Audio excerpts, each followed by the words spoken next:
Crick, crack, crick, crack. It's time for a story. When I worked at a theatre called the Phoenix many years ago, before any of you were born, I used to run a storytelling festival, and we used to get lots of storytellers who came from the Crick Crack Club. And before they started a story, that's what they used to say. Crick, crack, crick, crack. Here is my story today. My story today has got something to do with witches. Now, I've got a witch's hat on that was in your toy box, but it's a bit floppy. There we go. So here we are. And it's one of these new books called Donna. This particular book is called Too Many Spells. And I will read a chapter from Too Many Spells for you, and then I will send it to one of you so that you can have the book yourself. Right, so Too Many Spells, chapter 1. And there's a picture of a witch's hat, a bit like mine, with a little mouse inside. Okay, some people might think that being a witch is easy peasy, but that's where they'd be wrong. And I should know I am a witch. Well, strictly speaking, I'm a witchling, which is a young trainee witch. Being a witchling can get very confusing. Before school and after school, every weekend and school holidays, I spend my time in the magic world of Coven Road, but the rest of the time I have to go to school in the ordinary world. I've only lived in Coven Road for a few months. I used to live at Templeton Children's Home. I was left on the doorstep there when I was a baby. I dreamt one day that I'd be adopted by someone who didn't mind that I wanted to be a witch. It was all that I've ever wanted to be. Then one day, Lilith came to the children's home. I just knew she was special, and I had to be adopted by her. Matron Harrigan, who is in charge of the children's home, said I could have a trial adoption to see how we got on, and that's when Lilith whisked me off to Coven Road. I'd never have guessed, not for 1 second, when I was living at Templeton Children's Home, that somewhere like Coven Road was so close. I say road, but it's more of a crescent-shaped cul-de-sac with a garden in the centre. When it's being its magical self, none of the houses in Coven Road look the same. One house looks like a miniature Taj Mahal. Another is balanced in a tree. Lilith and I live in a thatched cottage with roses that continually change colour around the door. Zerelda, the Grand Sorceress, lives in a magnificent ice palace where we all go for parties and ceremonies.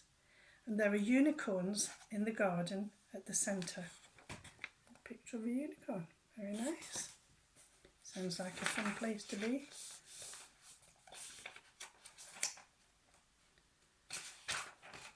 Coven Road is the most amazing place. And here is a picture of it.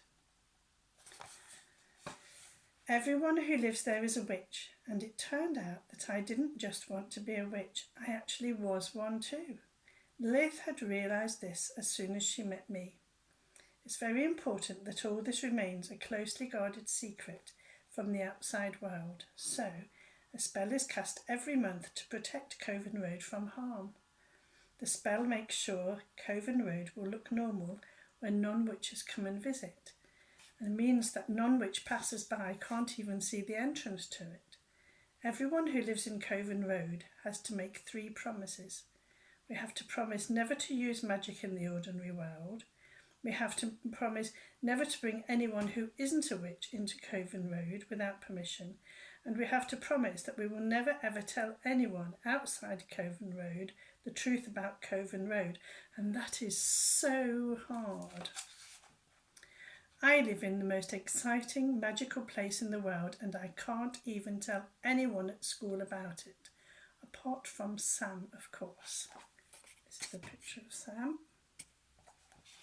Sam is the closest I've got to a brother. He used to live at Templeton's Children's Home, like me, but he was then adopted by Tracy and Trevor, the owners of our local woodland. The owners of our local woodland wildlife centre. Luckily, they're just as mad about wildlife and mini beasts as Sam is, because he could never have gone to live with someone who wasn't an animal lover. It just would have been too hard for him. Recently there was an accident and Sam discovered Coven Road. It was awful, but it all got sorted out. And now Sam knows about me being a witchling and about the magic on Coven Road. He's promised not to tell anyone, and I know he will keep it a secret, and not just because Zerelda said something bad would happen if he ever did. Although knowing Sam, he'd probably quite like it if she turned him into a toad or something. I like animals as well. We have 5 cats at our house in Coven Road. 4 of them live mainly on the bookshelves in the living room and don't like going outside. They're all Siamese cats and their names are Mystica, Bazita, Brimalkin and Amelka. They do a lot of staring at people and don't like being stroked very much. Then there's Pegatha, who loves being stroked. There she is. And likes just about everyone apart from Lilith's niece, Verity, and next door's dog, Waggy.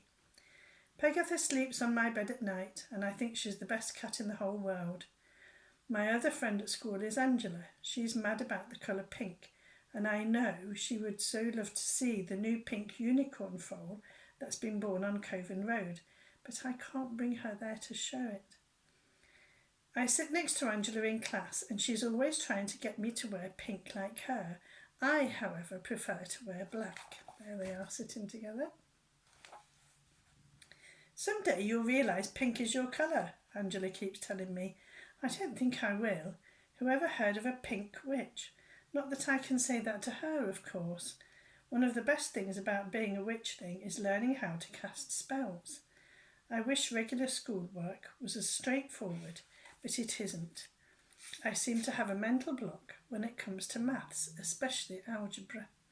One day I drew a giant X over my test paper because I couldn't understand it, and it made my teacher, Mrs. Pierce, really angry.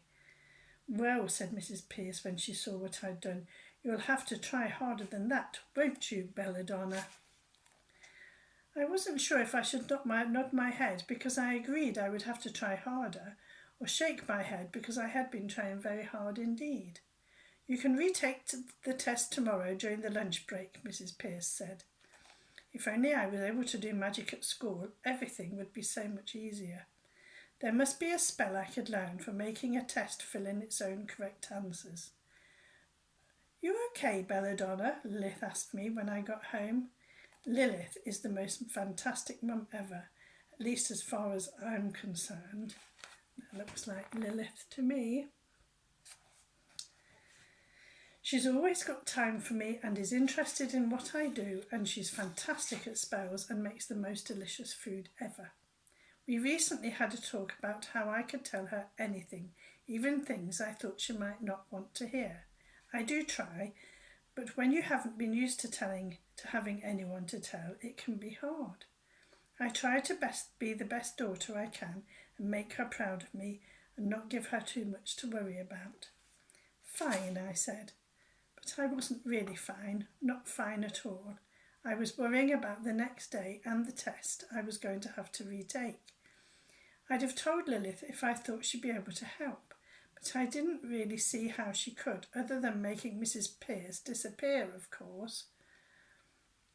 I didn't think Lilith would agree to do that. No witch would ever use magic outside Coven Road, unless it was for a really, really good reason. A life and death sort of reason.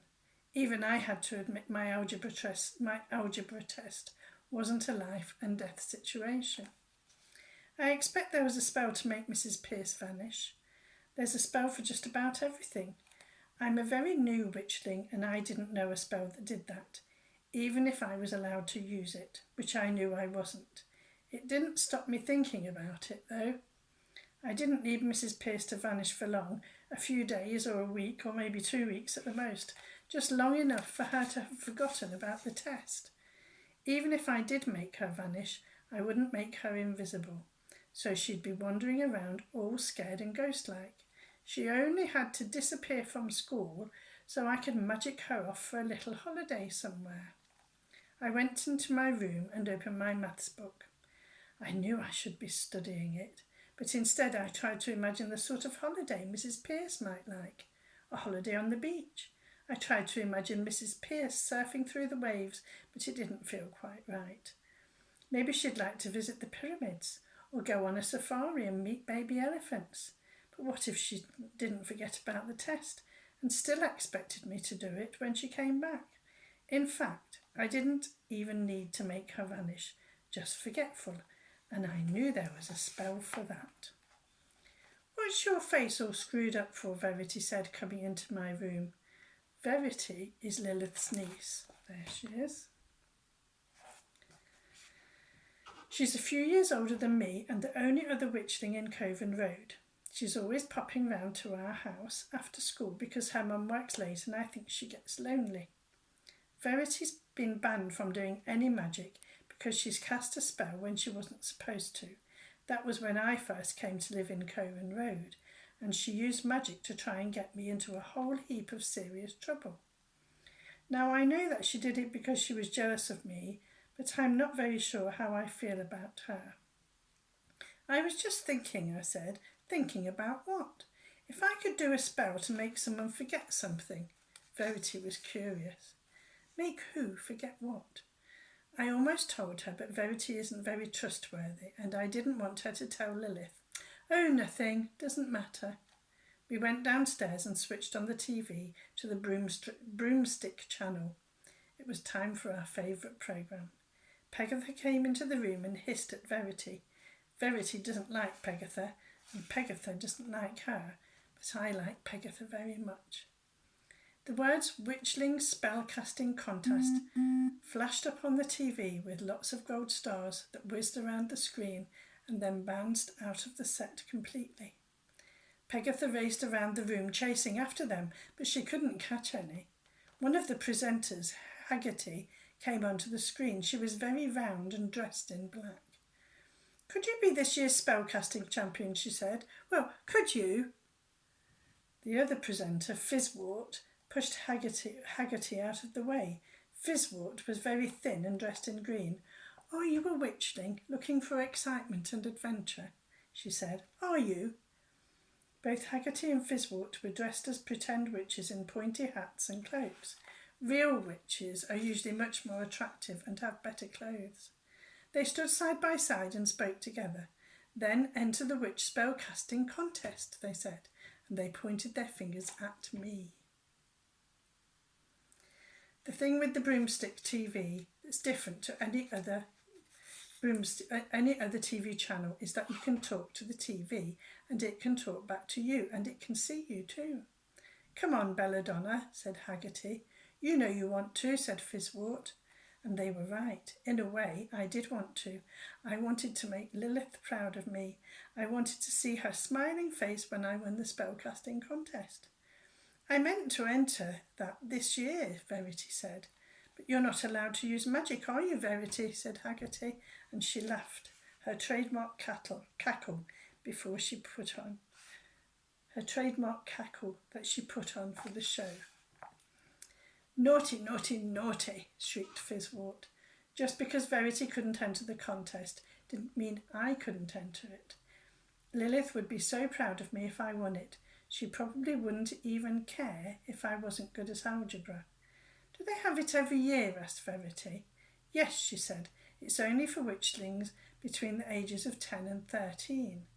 I'll be 14 on Halloween, so this would have been my last chance to enter." She looked sad. "I expect you have to know lots of spells," I said. I hadn't been witchling for long enough to know many spells. Verity shook her head. "That's not how it works. It's not about how many spells you can cast. Otherwise, the oldest witchlings would always win. It's about how well you cast a spell."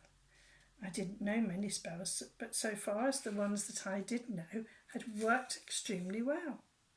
"Why are you really thinking of entering it?" Verity asked.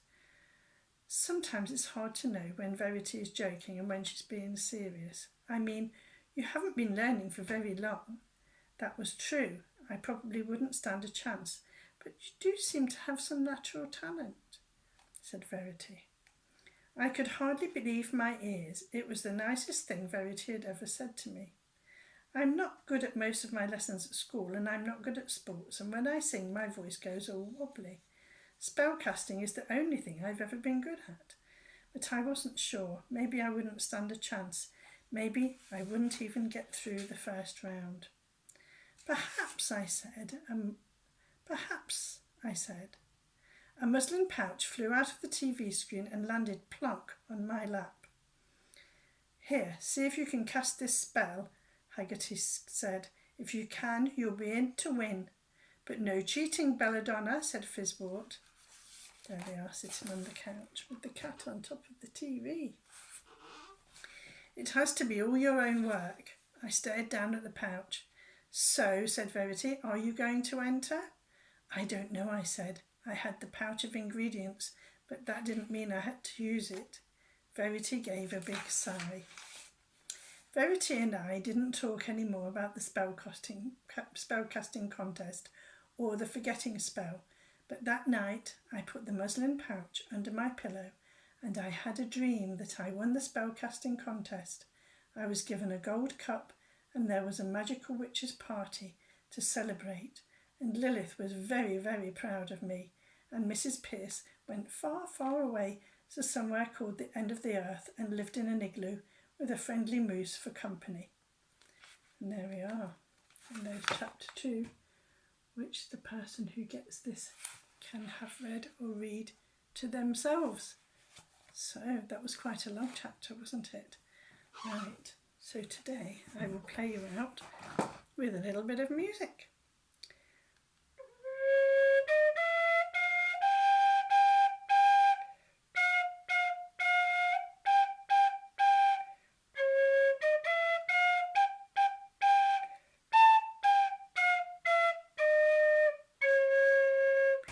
That was quite good. Made that up myself. See you next time.